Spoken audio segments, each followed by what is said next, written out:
Hello friends, ಇವತ್ತಿನ ಸಂಚಿಕೆಯಲ್ಲಿ ಏನಾಯಿತು ಅಂತ ನೋಡ್ಕೊಂಡು ಬರೋಣ ಬನ್ನಿ. ಬೆಳಗಾಗುತ್ತೆ. ಕಾವ್ಯ ಬೆಡ್ ಮೇಲೆ ಕೂತ್ಕೋತಾಳೆ. ಆಗ ಅಲ್ಲಿರೋ ಕಾಫಿ ನೋಡಿ, ಇದ್ಯಾರು ಕಾಫಿ ತಂದಿಟ್ಟಿರೋದು ಅಂತಾಳೆ ಕಾವ್ಯ.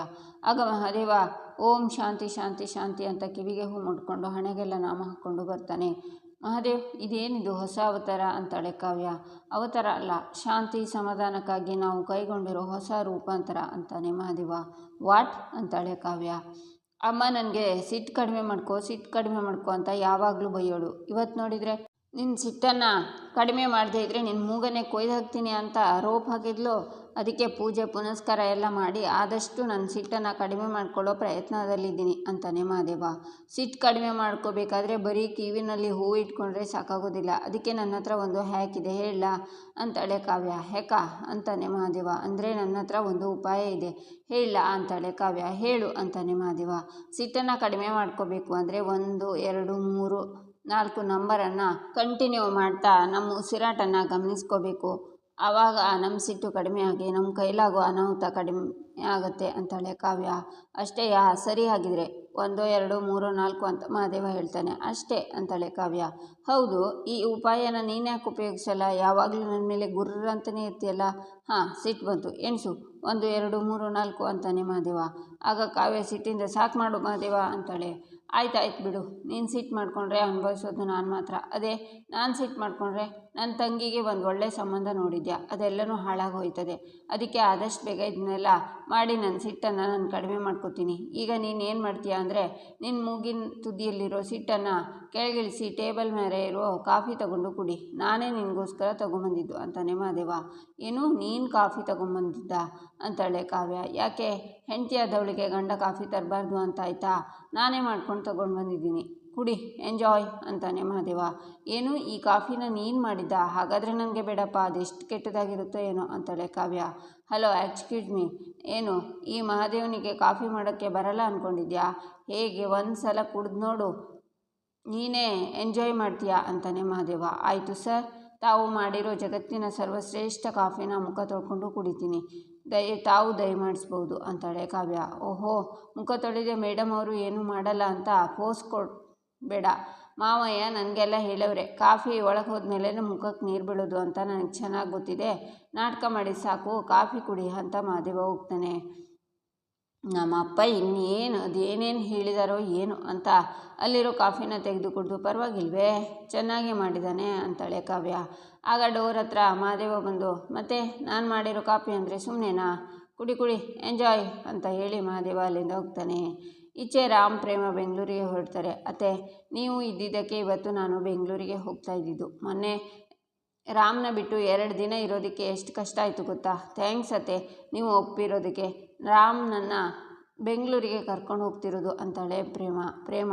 ಗಂಡನ ಜೊತೆ ಅನ್ಯೋನ್ಯವಾಗಿರೋದು ನಿನ್ನ ಹಕ್ಕು. ಇಬ್ಬರು ಬೆಂಗಳೂರಲ್ಲಿ ಚೆನ್ನಾಗಿ ಸುತ್ಕೊಂಡು ಬನ್ನಿ ಆಯಿತಾ? ಹುಷಾರು ಅಂತಾರೆ ಕಲ್ಯಾಣಿ. ರಾಮ್ ಪ್ರೇಮ ಕಲ್ಯಾಣಿ ಕಾಲಿಗೆ ನಮಸ್ಕಾರ ಮಾಡ್ತಾರೆ. ನಂತರ ಮಹೇಶ್ವರಿಗೆ ನಮಸ್ಕಾರ ಮಾಡುವಾಗ ಅವ್ರು ಹಿಂದೆ ಹೋಗ್ತಾರೆ. ಆಗ ಶ್ರೀಧರ್, ಮಕ್ಕಳೇ ಬನ್ನಿ, ಅವಳಿಗೆ ಬುಸ್ಕೊಡೋದು ಬಿಟ್ಟರೆ ಆಶೀರ್ವಾದ ಮಾಡೋಕ್ಕೆ ಬರಲ್ಲ. ಅವಳು ಪಾಲಿಂದು ಸೇರಿ ನಾನೇ ಆಶೀರ್ವಾದ ಮಾಡಿ ಹರಿಸಿ ಹಾರೈಸಿ ಕಳಿಸ್ತೀನಿ. ಮಕ್ಕಳೇ ನಗ್ನಗ್ತಾ ಖುಷಿಯಾಗಿ ಹೋಗ್ಬಿಟ್ಟು ಬನ್ನಿ. ಮಗನೇ ರಾಮ್, ಪ್ರೇಮನ ಚೆನ್ನಾಗಿ ನೋಡ್ಕೊ, ಹುಷಾರಾಗಿ ಕರ್ಕೊಂಡು ಹೋಗು ಅಂತಾರೆ ಶ್ರೀಧರ್.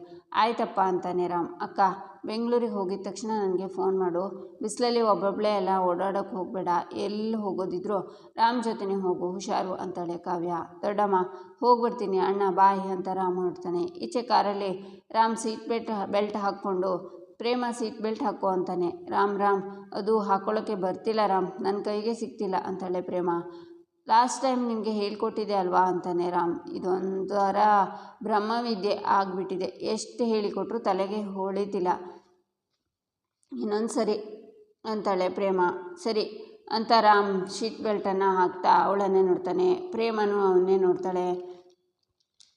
ಏನು ನಗ್ತಿದ್ಯಾ ಅಂತಾನೆ ರಾಮ್. ಇಲ್ಲಪ್ಪ, ನನ್ನ ಮುಖ ಇರೋದೇ ಹೀಗೆ ಅಂತಾಳೆ ಪ್ರೇಮ. ಸರಿ ಹೊರಡೋಣ ಅಂತ ರಾಮ್ ಗಾಡಿ ಸ್ಟಾರ್ಟ್ ಮಾಡ್ತಾನೆ. ಈಚೆ ಮಹೇಶ್ವರಿ ಸ್ನೇಹಗೆ ಕಾಲ್ ಮಾಡಿ, ಸ್ನೇಹ ಏನು ಮಾಡ್ತಿದ್ಯಾ ನೀನು? ಆ ಪ್ರೇಮ ನನ್ನ ಮಗನ ಪೂರ್ತಿಯಾಗಿ ಬುಟ್ಟಿಗೆ ಹಾಕ್ಕೊಂಡಿದ್ದಾಳೆ. ರಾಮ್ ಅವಳು ಹೇಳಿದ ಹಾಗೆ ಕುಣಿಯೋಕ್ಕೆ ಶುರು ಮಾಡಿದ್ದಾನೆ. ಅದರ ಅರಿವಿದೆಯೇ ನಿನಗೆ ಅಂತಾರೆ. ನಾನು ಏನು ಸುಮ್ಮನೆ ಕೂತಿಲ್ಲ ಅತ್ತೆ, ನನಗೂ ಗೊತ್ತಿದೆ ಏನು ಮಾಡಬೇಕು ಅಂತ. ಆದರೆ ಏನು ಮಾಡಲಿ, ರಾಮ್ ನನ್ನ ಫೋನ್ನ ಪಿಕ್ ಮಾಡ್ತಿಲ್ಲ, ನನ್ನ ಜೊತೆಗೆ ಸರಿಯಾಗಿ ಮಾತಾಡ್ತಾನೂ ಇಲ್ಲ.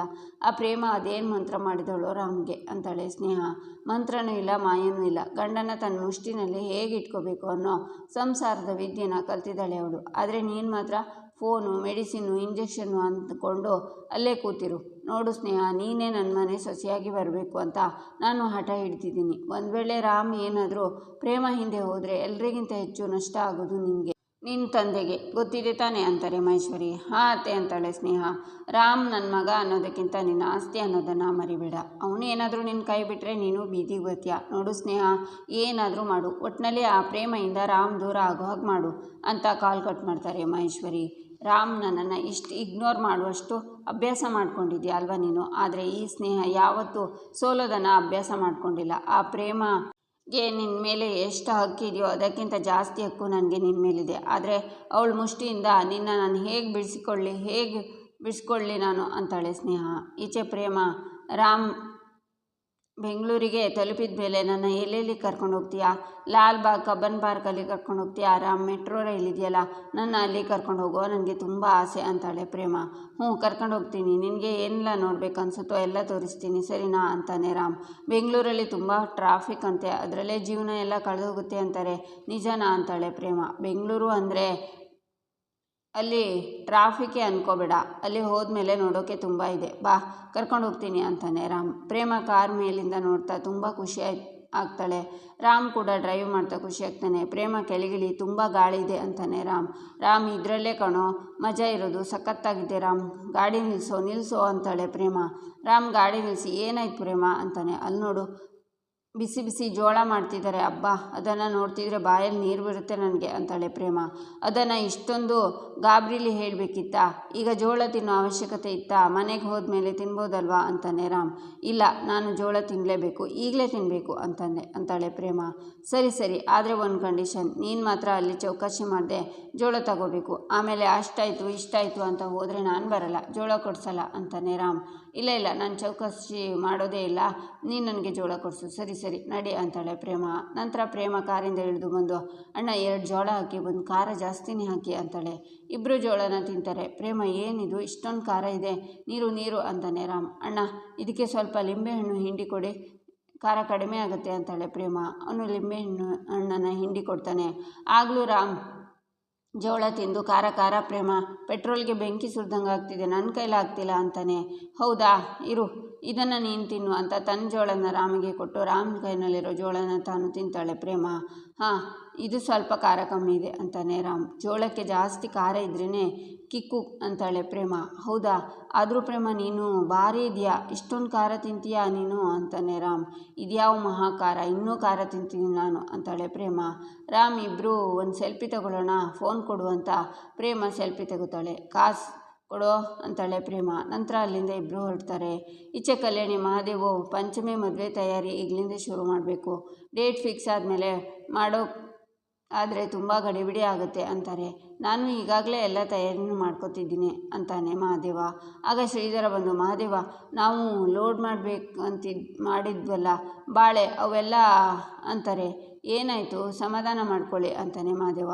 ನಾವು ಕಳಿಸಿರೋ ಲೋಡ್ ಅವರಿಗೆ ಬೇಡವಂತೆ, ವಾಪಸ್ ಕಳಿಸಿದ್ದಾರೆ ಅವರು, ಕೊಟ್ಟಿರೋ ಅಡ್ವಾನ್ಸ್ ಕೂಡ ವಾಪಸ್ ಕೇಳ್ತಿದ್ದಾರೆ ಅಂತಾರೆ ಶ್ರೀಧರ.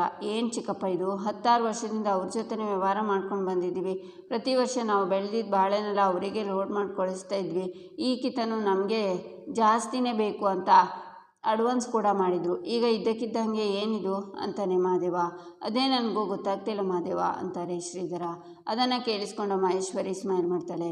ಬಾಳೆ ಬೇಡ ಅಂದಿದ್ರೆ ಮೊದಲೇ ಹೇಳಬೇಕಿತ್ತಲ್ವಾ, ಅವರೇ ತೋಟಕ್ಕೆ ಬಂದು ರೇಟ್ ಫಿಕ್ಸ್ ಮಾಡಿ ಹೋದರು, ಇವಾಗ ಏನಿದು ಅಂತಾನೆ ಮಹಾದೇವ ಅವರಿಗೆ ನಮಗಿಂತ ಕಡಿಮೆ ಬೆಲೆಗೆ ಬೇರೆ ಕಡೆ ಬಾಳೆ ಸಿಕ್ಕಿದೆಯಂತೆ, ಅದಕ್ಕೆ ನಾವು ಬೆಳೆದಿರೋ ಬಾಳೆನ ಬೇಡ ಅಂತಿದ್ದಾರೆ ಅಂತಾರೆ ಶ್ರೀಧರ. ಸರಿ, ಈಗಲೇ ಆ ಕರುಣಾಕರ್ಗೆ ಒಂದು ಫೋನ್ ಮಾಡ್ತೀನಿ ಅಂತ ಮಹಾದೇವ ಕಾಲ್ ಮಾಡಿ, ಏನು ನಮ್ಮ ಬೆಳೆ ಬೇಡ ಅಂದ್ರಿ ಅಂತಾನೆ.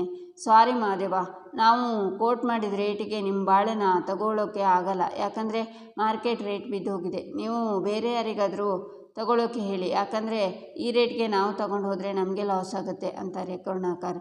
ಕಾಲ್ ಕಟ್ ಮಾಡ್ತಾರೆ. ಏನು ಚಿಕ್ಕಪ್ಪ ಇವರು ಹಿಂಗೆ ಕೈ ಎತ್ಬಿಟ್ರು? ಅಲ್ಲ, ಈ ಕಿತ್ತ ಅವ್ರು ಜಾಸ್ತಿ ಬೇಕು ಅಂತ ಹೇಳಿದ್ದಕ್ಕೆ 4 ಎಕರೆ ಜಾಸ್ತಿ ಬೆಳೆ ಬೆಳೆದೀವಿ. ಈಗ ಇದನ್ನೆಲ್ಲ ಒಟ್ಟಿಗೆ ಯಾರಿಗಂತ ಮಾರೋದು? ಯಾರು ತಗೋತಾರೆ ಅಂತಾನೆ ಮಹಾದೇವ. ಈ ಮಹಾದೇವಂಗೆ ಹೀಗೆ ಆಗಬೇಕು. ಇವನು ಬೆಳೆದಿರೋ ಬೆಳೆ ಯಾರು ತಗೊಳ್ದೆ ಲಾಸ್ ಆಗಬೇಕು. ಒಟ್ಟಿನಲ್ಲಿ ಈ ಪ್ರೇಮ ಮತ್ತು ಕಾವ್ಯ ಈ ಮನೇಲಿರೋವರೆಗೂ ಈ ಮನೆ ಉದ್ಧಾರ ಆಗಲ್ಲ, ಆಗಲೂಬಾರ್ದು ಅಂತ ಮಹೇಶ್ವರಿ ಯೋಚನೆ ಮಾಡ್ತಾರೆ. ಈಚೆ ಪ್ರೇಮ, ಏನು ರಾಮ್ ಗಾಡಿ ಹೀಗಾಗ್ತಿದೆ, ನಿನಗೆ ಗಾಡಿ ಓಡಿಸೋಕೆ ಬರುತ್ತಾ ಇಲ್ವಾ ಅಂತಾಳೆ. ಮೋಸ್ಟ್ಲಿ ಟೈರ್ ಪಂಕ್ಚರ್ ಆಗಿರಬೇಕು ಅಂತ ಕಾರಿಂದ ಕೆಳಗಿಳಿದು ನೋಡುವಾಗ ಪ್ರೇಮನು ಇಳಿದು ರಾಮ್ ಪಂಕ್ಚರ್ ಆಗಿದೆ ಅಂತಾಳೆ. ರಾಮ್ ಸುಮ್ಮನೆ ಸ್ಟೆಪ್ನಿನ ಚೇಂಜ್ ಮಾಡ್ತೀನಿ ಇರು ಅಂತ ಕಾರ್ ಒಳಗೆ ನೋಡ್ತಾ ಇರುವಾಗ ಏನಾಯಿತು ರಾಮ್ ಅಂತಾಳೆ ಪ್ರೇಮ. ಜಾಕುನ ಮನೆಯಲ್ಲೇ ಉಳ್ಕೊಂಡಿದೆ ಅನಿಸುತ್ತೆ ಅಂತಾನೆ ರಾಮ್. ಸರ್, ಊಟಕ್ಕೆ ಉಪ್ಪಿನಕಾಯಿ ಇರಬೇಕು, ಬೆಂಗಳೂರಿಗೆ ಕಾರ್ ತರಬೇಕಾದ್ರೆ ಜಾಕ್ ಇರಬೇಕು ಅಂತಾಳೆ ಪ್ರೇಮ. ಆಗ ಇಬ್ಬರು ನಗ್ತಾರೆ. ತರಲೆ, ಹೊರಗೆ ಬಂದಾಗ ನಿನಗೆ ಎನರ್ಜಿ ಜಾಸ್ತಿ ಆಗುತ್ತಲ್ವಾ ಅಂತಾನೆ ರಾಮ್. ಈಗೇನು ಮಾಡೋದು ರಾಮ್ ಅಂತಾಳೆ ಪ್ರೇಮ. ಲಿಫ್ಟ್ ಕೇಳೋಣ ಅಂತ ಬರೋ ಗಾಡಿಗೆಲ್ಲ ಕೈನ ಅಡ್ಡ ಹಾಕ್ತಾನೆ. ಯಾರೂ ಗಾಡಿ ನಿಲ್ಲಿಸಲ್ಲ. ಪ್ರೇಮ ನಗ್ತಾಳೆ. ಪ್ರೇಮ ನಿಲ್ಲಿಸ್ತಾರೆ ಅಂತಾನೆ ರಾಮ್. ಈಚೆ ಕಿಟ್ಟಿ ಹತ್ರ ಒಬ್ಬರು, ಈ ಸಲ ನಿಮ್ಮಿಂದ ನಮಗೆ ತುಂಬ ಲಾಭ ಸಿಗುವ ಕಾಣಿಸ್ತಿದೆಯಲ್ಲ ಅಂತಾರೆ. 60 ಲಕ್ಷದ ಮಾಲನ್ನು 20 ಲಕ್ಷಕ್ಕೆ ಕೊಡಿಸ್ತಾ ಇದ್ದೀನಿ, ಇದರ ಅಲ್ಲಿ 50 ಲಕ್ಷ ಕಮಿಷನ್ ನನಗೆ ಕೊಡಬೇಕು ಅಂತಾನೆ ಕಿಟ್ಟಿ. ಈಚೆ ಮಹಾದೇವನ ಹತ್ರ ಅವ್ರು ಬಂದು, ನಾವು ಬಾಳೆನ ತಗೊಳ್ಳೋಕೆ ರೆಡಿ ಇದ್ದೀವಿ, ತುಂಬ ದುಡ್ಡು ಕೊಟ್ಟು ತಗೊಳ್ಳಲ್ಲ, ಆದರೆ 20 ಲಕ್ಷ ಕೊಟ್ಟು ತಗೋತೀವಿ, ರೆಡಿ ಇದ್ದೀರಾ ಅಂತಾರೆ. ಸರಿ ಸರ್ ಅಂತಾನೆ ಮಹಾದೇವ. ಈಚೆ ಬಂದು ಅವರು, ಏನ್ರಿ ಜಾಕ್ಪಟ್ ಹೊಡೆದ್ಬಿಟ್ರಿ, 20 ಲಕ್ಷಕ್ಕೆ ತಗೋ ಅಂತ ಬಿಟ್ಟ ಮಹಾದೇವ ಅಂತಾರೆ. ಇಲ್ಲಿಗೆ ಈ ಸಂಚಿಕೆ ಮುಕ್ತಾಯವಾಗುತ್ತೆ. ಮುಂದಿನ ಸಂಚಿಕೆಗಾಗಿ ನಮ್ಮ ಚಾನಲನ್ನು ನೋಡಿ, ಸಬ್ಸ್ಕ್ರೈಬ್ ಮಾಡಿ, ಲೈಕ್ ಮಾಡಿ, ಸಪೋರ್ಟ್ ಮಾಡೋದನ್ನು ಮರಿಬೇಡಿ.